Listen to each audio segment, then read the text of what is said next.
नमस्कार साथियों, मैं हूं ज्ञानेंद्र और आप सभी का हमारे YouTube चैनल इंग्लिश ज्ञान पॉइंट पर बहुत बहुत स्वागत है। साथियों, आज मैं एक नया टॉपिक लेकर के आया हूं जो बहुत ही अच्छा टॉपिक होता है और हमारे बातचीत करने के या कम्युनिकेशन में बड़ा ही इम्प्रूव दिखाता है। यदि हम कभी कभी कहावत का यूज कर दें बातचीत में तो एक अलग छाप सी डाल देता है लोगों के मध्य में। तो आज इसको जो है हम सीखेंगे कि हम प्रोवर्ब्स अगर आ जाएं तो उनको हम कैसे जो है इंग्लिश में बोलते हैं। तो इनकी अंग्रेजी हम ट्रांसलेशन के अकॉर्डिंग नहीं करते हैं, इनको हम एक विशेष रूल होता है या पहले से एक निर्धारित पैटर्न होता है, उस पर हम इनको जो है चलाते हैं या इनको थोड़ा सा याद करते हैं। इनको क्या बोलते हैं? कहावत बोलते हैं। अगर हिंदी में कहा जाए तो कहावत बोलते हैं।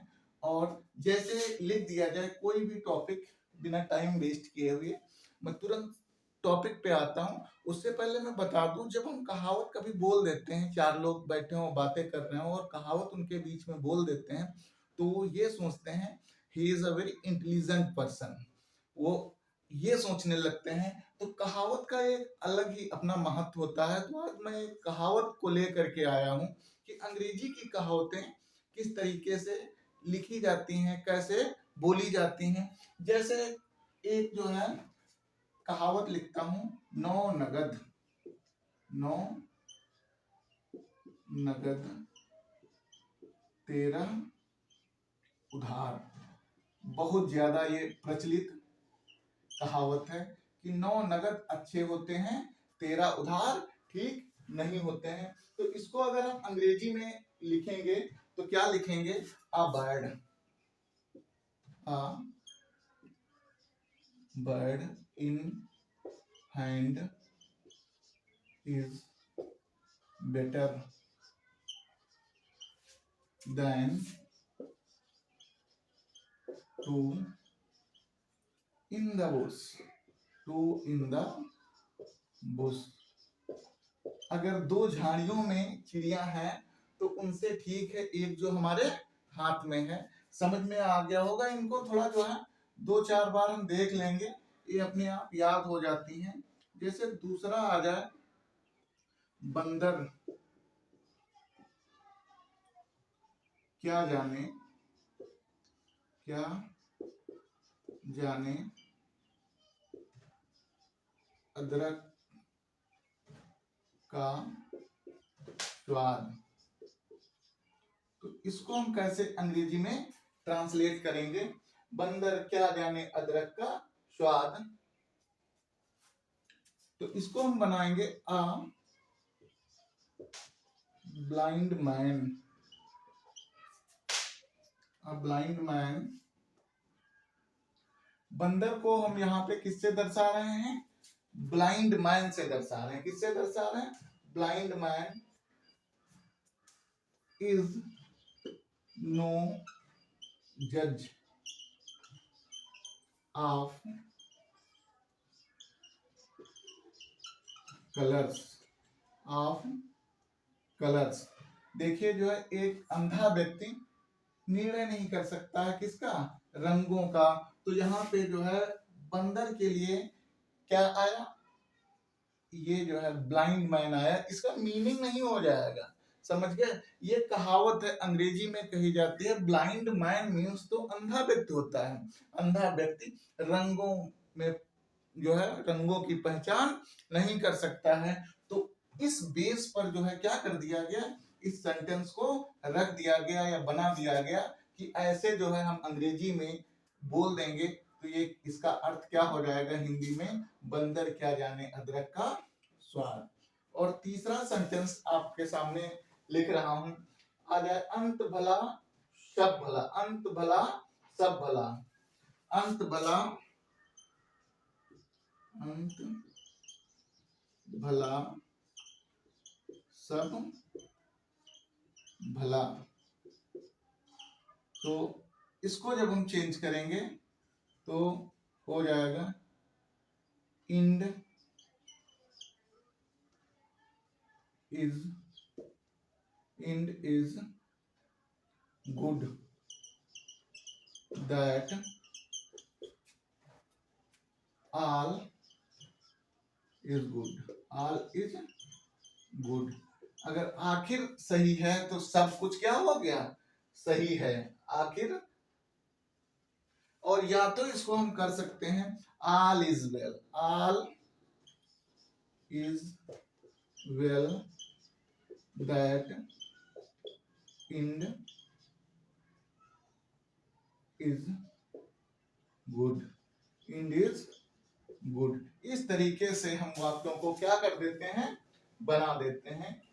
दैट इंड या इंस, इसको कहावत के रूप में हम ऐसे भी लिख सकते हैं, इंड इज गुड, ऊपर वाले का नकल हो गया, इंस बेल, इंस बेल, फुल स्टॉप कर देंगे। दोनों तरीके से हम इस सेंटेंस को क्या कर देते हैं, बना सकते हैं। चौथा सेंटेंस है, चौथा सेंटेंस हम कैसे जो है क्या लिखेंगे, जैसी करनी वैसी भरनी, जैसी करनी वैसी भरनी, जैसी करनी वैसी भरनी अगर आ जाए तो हम इसको कैसे जो है ट्रांसलेट करेंगे, जैसी करनी वैसी भरनी। तो आप लोगों ने एक पढ़ा होगा, as you sow so you reap, as you sow, as you sow so you reap, जैसा तुम बोओगे वैसा ही क्या हो जाएगा, काटोगे। जैसा तुम, सो माने क्या होता है, बोना होता है, और रीप माने क्या होता है, काटना होता है। तो सामान्य सी बात है कि जैसा तुम बोओगे वैसा ही क्या करोगे, काटोगे। जैसी करनी वैसी भरनी। और फिफ्थ है आपका जो है सेंटेंस, इस तरीके से हम ये सारे नोट भी करते चलेंगे। दूर के ढोल सुहावने होते हैं, दूर के ढोल, दूर के ढोल सुहाने, दूर के ढोल सुहाने, दूर के ढोल सुहाने।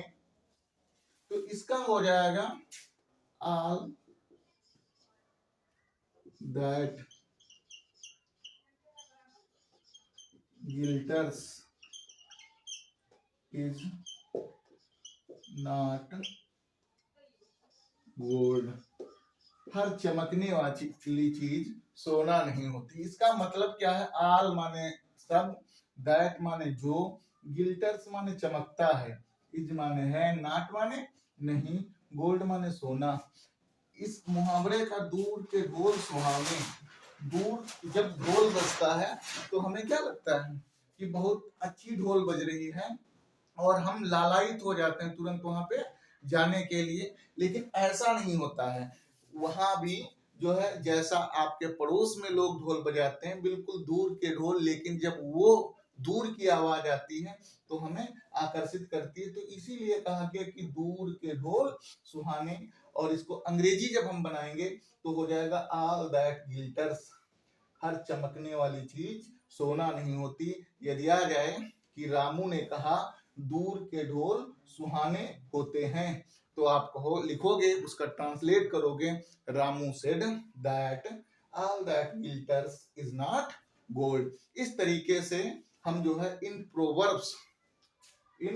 प्रोवर्ब्स को, कहावतों को क्या करेंगे, नोट कर लेंगे और इनको हम लर्न भी कर लेंगे। अभी एक थोड़ा सा 2-4 और आज हम नोट कराते हैं, फिर अगर अच्छा लगे तो आप लोगों की एक पूरी क्लास, लाइव क्लास हम बनाएंगे इसकी, कि कैसे हम इनको चेंज करते हैं।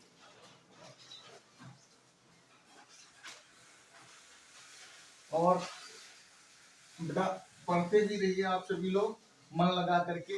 हाफ ईयरली एग्जामिनेशन भी आ चुका है आप सभी का, तो उसकी भी तैयारी करनी है। तो हाफ ईयरली के हिसाब से आप तैयारी ना करें, आप जो है बोर्ड के हिसाब से तैयारी करें। कोथा चना बाजे घना, 5 नोट किए थे तो 6 हो जाएगा। थोथा चना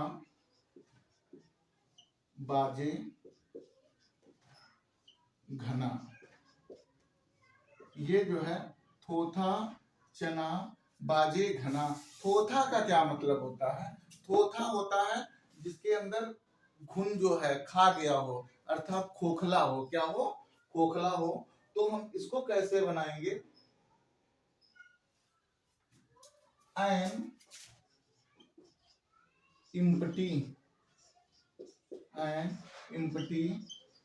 vessel, an empty vessel sounds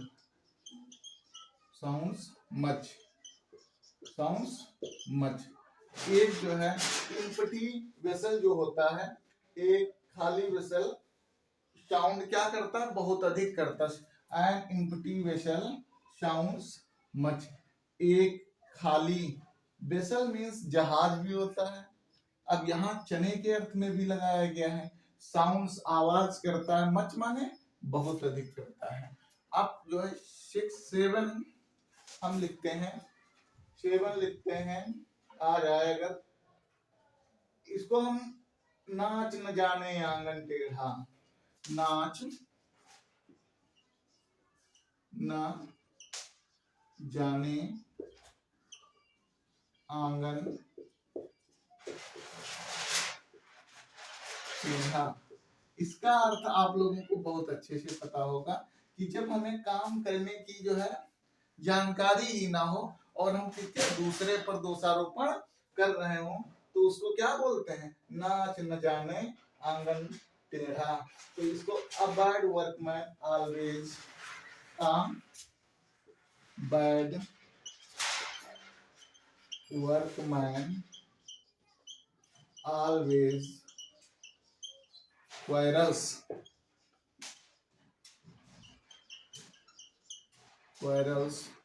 with his tools।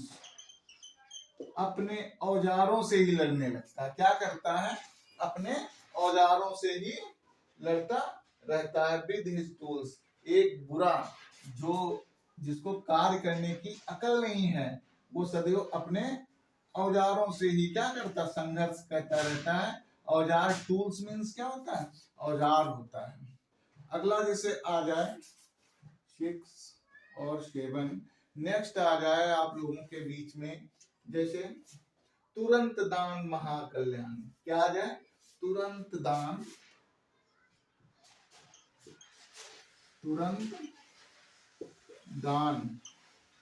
महाकल्याण।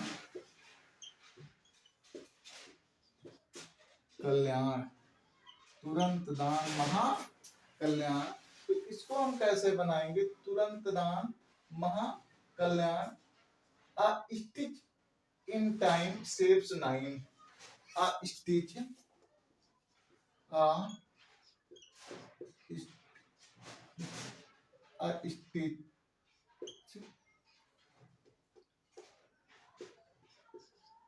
saves 9। saves 9। Stitch है, STITCH। स्टिच इन टाइम, इन नहीं लिखा, वो छूट गया। In time, stitch in time shapes 9। समय पर अगर काम हो जाता है तो क्या हमारी बचत हो जाती है। और अब 9 नंबर पे है तुरंत दान महाकल्याण। का मतलब होता है जो कुछ हो वो तुरंत हो जाना चाहिए। आप लोगों के बीच में कौन सी धारणा रहती है? आज जो करना वो कब करेंगे? कल करेंगे, कल वाला काम परसों कर लेंगे। इस तरीके से तैयारी धीरे धीरे क्या रहती है? अधूरी रह जाती है। इसीलिए ये जो है कहावत हमने रखा कि तुरंत जो काम आए सामने उसको हम तुरंत क्या कर देंगे? तुरंत कर देंगे। अ stitch in time shape 9। Shapes 9। और अब नवा सेंटेंस जो है या 9, 100 इलाज एक परहेज। 100 इलाज एक परहेज। 100 इलाज एक परहेज। तो इसको हम कैसे बनाएंगे, यहां पे हम बनाएंगे इसको प्रिवेंशन इज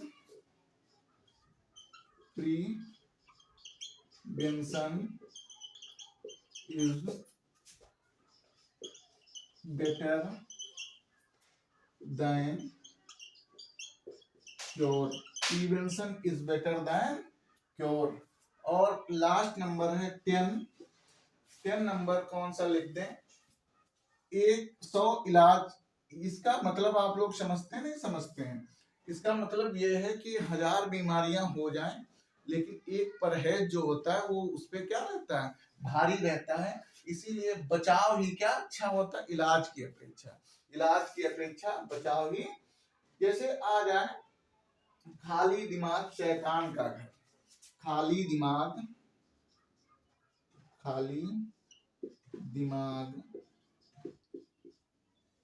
शैतान का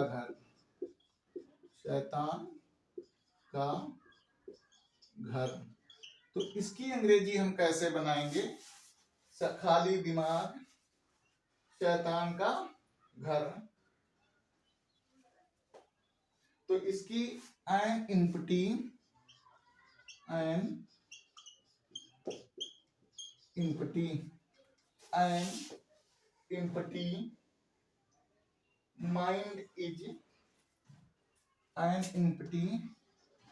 mind is devil's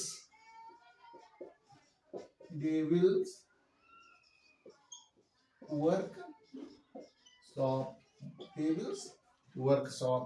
इस तरीके से हम इनको क्या करेंगे, नोट भी करके रख लेंगे। एक छोटी सी क्लास नेक्स्ट डे कल भी बनाते हैं। कहावतों को, पूरी कहावतों को हम आप लोगों को नोट डाउन कराएंगे। बहुत ही शानदार क्लास, इसको जो है शानदार तरीके से याद करना।